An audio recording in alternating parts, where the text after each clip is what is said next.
Handy tip when using a nail gun. The nails aren't always driven in. Carry a punch with you.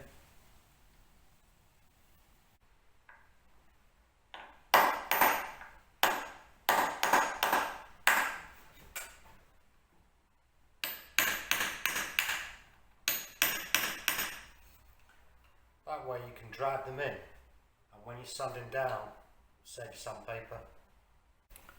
And if you're not careful, you can pull lumps of flesh off as well.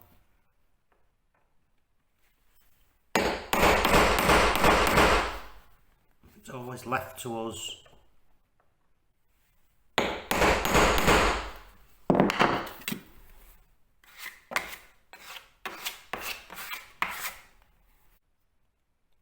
So I'm going to take a look at these things. Nails, the square. So, not too bad going through stud work, but then block work like this is actually block. It's not stud work. And brick work, that's when these start to fail. So always carry a punch.